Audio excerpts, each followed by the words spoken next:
जय हिंद। आज के वीडियो में आप सभी का स्वागत करता हूं। दोस्तों, आप सभी लोग बहुत सारे न्यूज आर्टिकल्स में एलिजाबेथ सेकंड की मृत्यु के बारे में आप लोगों ने कुछ इंफॉर्मेशन इकट्ठा किया होगा। आइए आज के इस वीडियो की मदद से हम लोग समझते हैं कि यह एलिजाबेथ कौन है और साथ ही साथ एलिजाबेथ की मृत्यु ब्रिटेन की इकोनॉमी पे एक बड़ा इम्पैक्ट डालेगी, इसका क्या रीजन है। साथ ही साथ एलिजाबेथ के और भी हम वंशज के बारे में बात करेंगे कि यह किसकी पुत्री थी और यह अभी तक जो है हम लोग रानी को ही वहां ब्रिटेन में क्यों सुनते आते हैं, अभी राजा जो है वहां पे हम लोगों को जल्दी सुनने में नहीं मिलता है। ये सारी जानकारी हम लोग आज की वीडियो में समझेंगे। ठीक है, तो सबसे पहले दोस्त हम लोग ये समझने वाले हैं कि यह एलिजाबेथ का कनेक्शन कहां से है, ब्रिटेन से है। तो सबसे पहले आप इस ब्रिटेन के बारे में थोड़ा सा समझिए। बहुत सारे लोगों को इस देश के बारे में जानकारी होगी जरूर, लेकिन लोकेशन जो है इनको नहीं पता होगा। ठीक है, अगर आप यहाँ पे देखेंगे तो आपको एक देश इस तरीके से मिलेगा जो अलग अलग पार्टों में जो है विभक्त है। इसमें जो है एक इंग्लैंड वाला पोर्शन होता है, एक वेल्स वाला पोर्शन है, एक उत्तरी आयरलैंड है और एक हमारा स्कॉटलैंड है।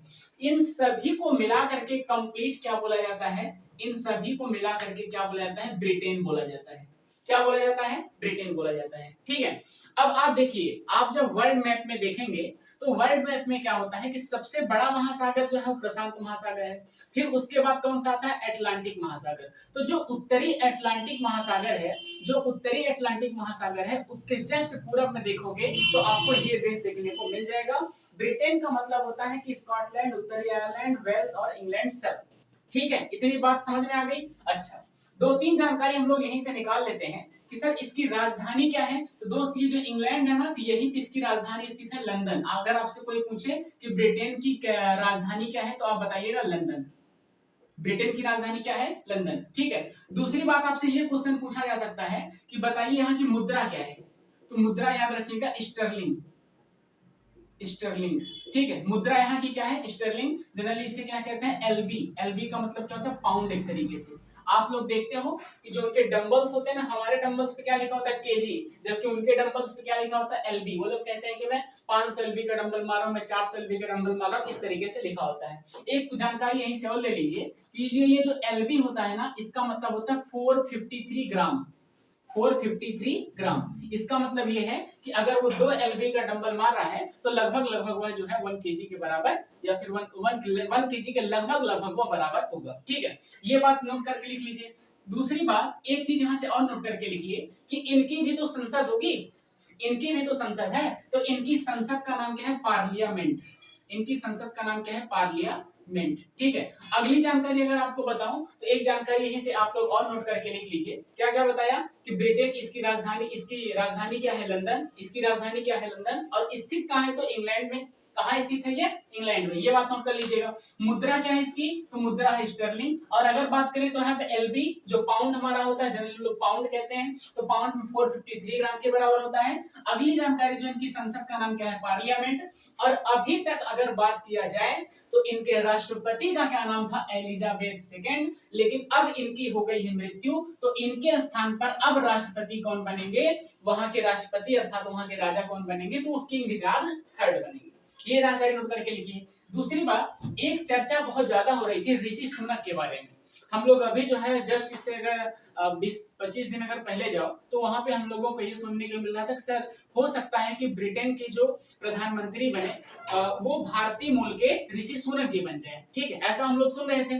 लेकिन ऋषि सुनक जो है वह प्रधानमंत्री की रेस में काफी पीछे हो गए और उन्हें हार का सामना करना पड़ा। तो इस समय वर्तमान में जो निर्वाचित वहां की प्रधानमंत्री हैं उनका नाम क्या है, लिज ट्रस। लिज, उनका नाम क्या है, लिज ट्रस।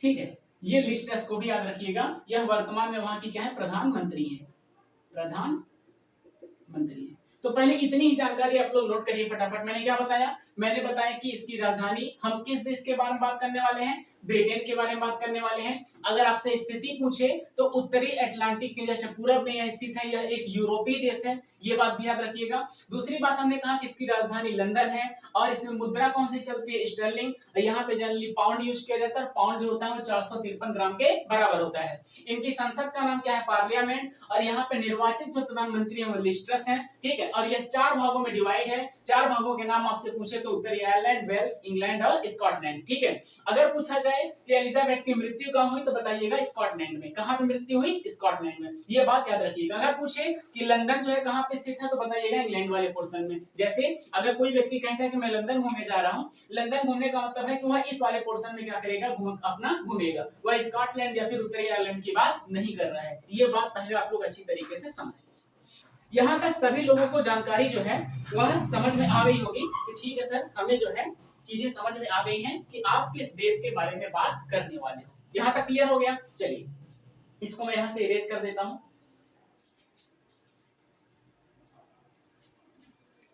अब आगे हम लोग समझते हैं कि इनकी मृत्यु, सबसे पहले तो हम आपको बताते हैं कि इनका कनेक्शन, ऊपर से कनेक्शन क्या है, यह किस तरीके से जुड़ी हुई है, अर्थात ये रानी कैसे बन गई। आप लोग लगभग ये सुनते हो, लगभग क्या मोस्टली आप जब भी सुनोगे तो सर बहुत ही ईमानदार राजा था, सर बहुत ही प्रतापी राजा था, बहुत ही क्रूर राजा था। लेकिन आप लोग जल्दी ये नहीं सुनते हो, या फिर कभी आपको जल्दी सुनने को नहीं मिला होगा कि सर बहुत क्रूर रानी थी या फिर बहुत ईमानदार रानी थी। तो रानी के बारे में जनरली हम लोग क्या करते हैं, कम सुनते हैं। जैसे हमारे यहाँ क्या होता है, वह प्रधान बन गया तो उसकी औरत जो है वो प्रधान बन जाती है, लेकिन पावर जो है उसको बहुत कम रहता है। बात समझ रहे हो? अब राजा है तो उसकी वाइफ तो रानी तो बनेगी ही बनेगी, लेकिन पावर की बात होती है कि किसके हाथों में पावर है, डिसीजन मेकिंग का पावर किसके हाथ में है। तो यहाँ पे जरा पहले फ्लो चार्ट को अच्छे से समझिए। देखिए यहाँ पे एक व्यक्ति है जिनका नाम है किंग जॉर्ज, किंग जॉर्ज 5, ये वी का मतलब है 5, रोमन में लिखा हुआ है। ठीक है, तो ये किंग जॉर्ज 5 है, और इनका विवाह किससे हुआ था? मैरी ऑफ टेक्स से। मेरी बात ध्यान से सुनिए, एक व्यक्ति है जिनका नाम है किंग जॉर्ज 5, इनका विवाह किससे हुआ था? मैरी ऑफ टेक्स से। तो उस समय ब्रिटेन के राजा कौन थे? तो उस समय ब्रिटेन के राजा थे किंग जॉर्ज पंचम, किंग जॉर्ज पंचम। ठीक, तो जब इन दोनों का विवाह हुआ था तो इनसे बस एक पुत्र जन्म लिया था। क्या? एक इनसे पुत्र जन्म लिया था, उसका नाम था किंग जॉर्ज 6। देखो ये 5 लिखा है तो ये 6 हो जाएगा। बात समझ गए कि नहीं? ये लोग ऐसे ही चल रहे हैं। ये देखो किंग जॉर्ज 5, किंग जॉर्ज 6। ठीक है, और किंग जॉर्ज 6 का विवाह किससे हुआ था? एलिजाबेथ से हुआ। बात समझ गए कि नहीं? यहाँ पे ये लोग दोनों विवाह कर रहे हैं। बात समझ गए? किंग जॉर्ज 6 का विवाह किससे हुआ? एलिजाबेथ प्रथम से, मैं कह सकता हूं। बात समझ गए? प्रथम से विवाह हुआ। और जब इन दोनों का विवाह होता है तो होता क्या है, यहीं से ट्विस्ट आप समझिए, यहीं से आपको ये बातें पकड़ के रखनी है कि इन दोनों का जब विवाह होता है तो इन्हें बस एक संतान प्राप्त होती है, और उस संतान का नाम क्या था? Elizabeth second. बात समझ में आया कि नहीं? क्या नाम था? Elizabeth second. अब मेरी बात ध्यान से सुनिए, राजा रानी, ये राजा थे उस समय के और ये रानी है, और राजा रानी से बस एक पुत्री जन्म लेती है जिसका नाम था एलिजाबेथ सेकेंड। अब बताइए, इनको पुत्र तो है नहीं। अब बात ये आई कि सर राजा रानी के पुत्र ही तो अगले जो है वंशज में रानी या फिर राजा बनते हैं। समस्या इस बात की है कि हाँ इनके पास लड़का है नहीं। ठीक है, अब आगे दिक्कत होने लगी। तो जब इनकी मृत्यु हो जाती है तो इन एलिजाबेथ को क्या किया जाता है? रानी बनाया जाता है। बात समझ गए कि नहीं? ठीक है, इन्हें क्या बनाया जाता है? रानी बनाया जाता है, और यह 70 वर्षों तक 1926 से 2022 तक क्या करती है? ब्रिटेन की रानी रहती है। अब समस्या क्या थी? कुछ लोग कहते हैं सर रानी क्यों बना दिया गया था? अरे भाई उसके पास पुत्र नहीं था, तो लड़कियां थी तो क्या बनाता वो। बात समझ रहे हो? जबकि इसका एलिजाबेथ सेकेंड का विवाह किससे हुआ था? तो एलिजाबेथ सेकेंड का विवाह हुआ था प्रिंस फिलिप से। ऐसा नहीं था कि उसके पति नहीं थे, पति थे, लेकिन समस्या ये थी कि अगर ऊपर जाके देखें तो इनको बस एक ही संतान थी। ठीक है, उसके बाद क्या होता है कि जब एलिजाबेथ का और प्रिंस फिलिप का विवाह होता है तो उनसे जो है कुल 4 बच्चे जन्म लेते हैं। एक तो किंग चार्ल्स 3, इसके बाद एक एने है, एक एंड्रयू है, और एक जो है एडवर्ड है। ये 4 बच्चे जन्म लेते हैं। ठीक है, यहाँ पे जो ये किंग जॉर्ज 3 है, यही एलिजाबेथ के बड़े बच्चे हैं। आपको दो लोगों को बस याद रखना है, कौन कौन सा? एक किंग चार्ल्स 3 और दूसरा नंबर इनका विवाह किससे होता है? कैमिला से होता है। ये 2 विवाह करते हैं, एक तो डायना से करते हैं और दूसरा कैमिला से करते हैं। डायना की मृत्यु हो जाती है तो इनका विवाह जो है वो कैमिला से हो जाता है। एक बार न्यूज में बहुत ज्यादा आ गया था क्योंकि कैमिला को एलिजाबेथ जो है रानी की तरह एक्सेप्ट नहीं कर रही थी, लेकिन फिर उन्होंने एक स्टेटमेंट देकर के बताया था कि हम जो है कैमिला को रानी जो है बनाने के लिए मतलब एग्री है। ठीक है, तो उस समय भी बहुत ज्यादा ये न्यूज में आ गया था। ठीक है, तो इसका मतलब ये है कि सर जब एलिजाबेथ की मृत्यु हो गई है तो अब ब्रिटेन का राजा या फिर रानी कौन बनेगा? तो अब ब्रिटेन का राजा कौन बनेगा? अब ब्रिटेन का राजा कौन बनेगा? किंग चार्ल्स थर्ड, और रानी कौन बनेगी? कैमिला। ये रानी हो गई और ये राजा हो गए। अच्छा, मतलब यहां तक बातें हमारी निकल के आई। कुछ लोग सोच रहे होंगे सर डायना कहाँ गई? डायना की मृत्यु हो गई, चल बसी है। बात समझ गए क्या नहीं? इस समय कैमिला और ये किंग चार्ल्स थर्ड बचे हुए हैं। इतनी बात समझ में आ गई? ठीक, तो ये राजा बनेंगे अब ब्रिटेन के और ये रानी बनेगी। ठीक है, बातें समझ में आ गई? एलिजाबेथ का ग्राफ समझ में आ रहा है कि ऊपर से और नीचे इनका कनेक्शन क्या है? ठीक है, यहाँ तक बातें चीजें क्लियर हो गई। ये बात भी आप नोट कर रखिएगा कि 1926 से 2022 तक जो है यह ब्रिटेन की रानी रहती हैं, और सबसे ज्यादा समय तक जो है रानी रहने का कार्यकाल जो था वो एलिजाबेथ सेकेंड का था। इनके पतिदेव का नाम याद रखिएगा प्रिंस फिलिप, और इनके पिताजी का नाम याद रखिएगा किंग जॉर्ज 6, और इनकी माता का नाम याद रखिएगा एलिजाबेथ फर्स्ट। बोलो, इतनी बात क्लियर हो गई? यहां तक बातें क्लियर है? अब मैं आपको ये बताना चाहूंगा कि आप लोग ये देखते हो कि सर बहुत सारी रानियां चल बसी है और बहुत सारे राजा भी चले जाते हैं, उनकी मृत्यु हो जाती है। लेकिन सर जिस तरीके से ये न्यूज में आ गया है, एलिजाबेथ जो है जिस तरीके से न्यूज में आई है, आज मैं भी आपको पढ़ा रहा हूँ, जानकारी कुछ आपको मुहैया करा रहे हैं। इसी तरीके से बहुत सारे चैनल्स के माध्यम से और बहुत सारे न्यूज आर्टिकल्स के माध्यम से ये जानकारी आप सभी को अवेलेबल कराई जाएगी, और साथ ही साथ पूरे सारे देश में जो है एलिजाबेथ के बारे में लोग जान और समझ रहे हैं। तो भाई बहुत ज्यादा इंपॉर्टेंट क्यों है, इस बात को हम लोग थोड़ा सा समझते हैं कि इनका मृत्यु जो है इतना ज्यादा ये इंपॉर्टेंट क्यों है और ये ज्यादा इतना खबरों में क्यों बन गया। ठीक है, देखिए सबसे पहले एक बात आप ये समझिए कि यहाँ पे लिखा हुआ है ऑपरेशन लंदन ब्रिज। अगर आपसे कोई पूछे कि ऑपरेशन लंदन ब्रिज का संबंध किससे है, तो वह एलिजाबेथ सेकंड से है। ठीक है, अगर आपसे कोई पूछे कि ऑपरेशन स्प्रिंग टाइड किससे संबंधित है, तो ये भी जो है एलिजाबेथ से एक तरीके से संबंधित है, क्योंकि ऑपरेशन स्प्रिंग टाइड के थ्रू जब एलिजाबेथ की मृत्यु हो जाएगी तो नेक्स्ट जो राजा है उनका प्रोसेस जो है आगे हमारा कैरी ऑन होगा। बात समझ रहे हो कि नहीं? चलिए पहले मैं इसी को एक्सप्लेन करके आपको समझाता हूँ कि ऑपरेशन लंदन ब्रिज क्या है। देखिए, किसी भी जैसे ये जो ब्रिटेन की रानी है एलिजाबेथ, आज तो इनकी मृत्यु हो गई, तो इससे पहले ये लोग जो है रानी की मृत्यु हो जाएगी तो क्या करेंगे, किस प्रोसेस से जो है हम नया राजा लाएंगे, ये सारे प्रोसेस को जो है ये लोग पहले से ही एक तरीके से प्रैक्टिस में लाते हैं। इस प्रैक्टिस का नाम क्या है? Operation London bridge. जैसे जब आपसे ये कह दिया जाए कि ऑपरेशन लंदन ब्रिज एक्टिवेट हो गया है, इसका मतलब ये है कि जो प्रोसेस चलने वाला था एलिजाबेथ की मृत्यु के बाद, अब वो जो है हमारा कंटिन्यू हो गया है। इतनी बात समझ में आ रही है कि नहीं? अब जब ये कंटिन्यू हो जाएगा तो उसके बाद ऑपरेशन स्प्रिंग टाइड लगेगा, और ऑपरेशन स्प्रिंग टाइड में क्या किया जाएगा, किंग चार्ल्स थर्ड को जो है राजा बनाया जाएगा। तो ये दोनों भी याद रखिएगा क्यों इसका संबंध है। दूसरी बात कि सर एलिजाबेथ की मृत्यु जो है वह ब्रिटेन की इकोनॉमी पे बहुत बड़ा इंपैक्ट डालेगा। आप शुरू में चिल्लाए थे, आप उसके बारे में बताइए। इधर देखो कि भाई इसकी इकोनॉमी पर, इनकी इकोनॉमी पर यह बहुत बड़ा इंपैक्ट क्यों डालेगा, ध्यान से समझिए। अगर आप अभी देखोगे तो जो ब्रिटेन की मुद्रा स्टर्लिंग है उस पे किसका चित्र बना हुआ है, तो उस पर जो है एलिजाबेथ सेकंड का फिगर बना हुआ है, चित्र बना हुआ है। जैसे हमारे यहाँ पे नोट और सिक्कों पर महात्मा गांधी जी का चित्र बना हुआ है, उसी तरीके से पूरे ब्रिटेन में क्या किया गया है, जो वहां की स्टर्लिंग मुद्रा है उस पर एलिजाबेथ सेकंड का फिगर आउट हुआ है। बात समझ रहे हैं? तो अब होगा क्या कि जितनी भी वहां की मुद्राएं हैं, जितनी भी वहां की मुद्राएं हैं उनसे रानी बनी हुई है, तो इन सभी को क्या कर दिया जाएगा, बंद कर दिया जाएगा, और नई मुद्रा मार्केट में आएगी। और इस मुद्रा पर चित्र किसका बनेगा, तो इस मुद्रा पर चित्र बनेगा किंग का। कौन किंग रहेगा? King Charles. इस मुद्रा पर किंग चार्ल्स बनेंगे।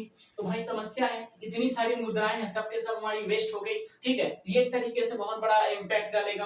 दूसरी बात क्या है कि जब रानी की मृत्यु हो जाएगी तो इन्हें 10 दिन तक जो है किसी प्रकार का इनका जो अंतिम संस्कार है उसको नहीं किया जाएगा, जब तक कि लोगों को देखने के लिए भी रखा जाएगा, और साथ ही साथ क्या होगा कि किंग चार्ल्स थर्ड को जो है राजा बनाने का प्रोसीजर भी इसी में हमारा चलेगा। ठीक है, ये बात है। दूसरी अगली बात क्या है कि ब्रिटेन का जो पूरा मार्केट है उसको भी एक लंबे समय अंतराल के लिए क्या कर दिया जाएगा, बंद कर दिया जाएगा। मतलब कि यहाँ पे जो व्यापार है, ठीक है, दुकानें हैं, व्यापार है, दुकानें हैं, और इसके बाद जो हमारा ऑनलाइन एक तरीके से पैसे हमारे लगाए जाते हैं वो सभी बंद कर दिए जाएंगे। बीबीसी, जो वहां का एक बीबीसी जो वहां का एक चैनल है जिसके थ्रू बहुत सारे न्यूज आर्टिकल्स आते हैं, वो क्या करेगा, अगर ये चलाएगा भी अपने न्यूज को तो सिर्फ जो है महारानी के बारे में ही बताएगा। किसके बारे में बताएगा? सिर्फ महारानी एलिजाबेथ के बारे में बताएगा, और 2 महीने कंटिन्यू ये सारी चीजें चलती रहेंगी। ठीक है, इससे क्या होगा, बहुत बड़ा नुकसान जो है ब्रिटेन को झेलना पड़ेगा। ठीक है, तो ये सारी जानकारी रही जिसकी मदद से मैंने आपको बताया कि एलिजाबेथ का महत्व क्या था और उनकी मृत्यु के बाद ब्रिटेन को किस प्रकार की समस्याओं को झेलना पड़ेगा। दूसरी चीज, एक इसमें और प्रोसीजर होता है, जैसे ऑपरेशन लंदन में क्या होता है कि जैसे जब इनकी मृत्यु हो, जैसे आज मृत्यु हो गई, तो मृत्यु होने के बाद सबसे पहले ये खबर जो है अनाउंस करने का काम किसको बताया जाएगा? तो एलिजाबेथ सिर्फ ब्रिटेन के लिए ही महारानी नहीं है, ये कुल 15 देशों के लिए महारानी है। बात समझ रहे हो क्या? नहीं, कुल 15 देशों के लिए महारानी है, जैसे कि कनाडा है, न्यूजीलैंड है, ऑस्ट्रेलिया है। तो इन सभी देशों को क्या करेंगे, ब्रिटेन की जो प्रधानमंत्री लिज ट्रस है, ये क्या करेंगे, सबसे पहले उन सारे देशों को सूचित करने का कार्य करेंगे कि अब महारानी एलिजाबेथ सेकंड जो है वह नहीं रही। ठीक है, दूसरा काम क्या होता है, उसके बाद जो है बर्मिंघम जहां पे इनकी मृत्यु हुई है, तो वह जो है एक वर्चुअल कॉन्फ्रेंस करके और लोगों को जो है प्रधानमंत्री ही बताएंगे। ठीक है, उस जो लिज ट्रस है वही जो है बताएंगी कि लोगों को अब जो है एलिजाबेथ नहीं रही, और बाहर जो है बर्मिंघम के सामने जो है एक अच्छी तरीके से बैनर लगा करके उसमें सारी चीजें हमारी मेंशन कर दी जाएंगी। ठीक है, उसके बाद आगे की चीजें हमारी और फॉरवर्ड होंगी। मतलब इसका पूरा पूरा एक प्रोसीजर होता है, ऐसा नहीं है कि लेकर के डुबकी पीटने लगे और हर अधिकारी अपना ट्वीट करके बताने लगे, ऐसा कुछ भी नहीं होता।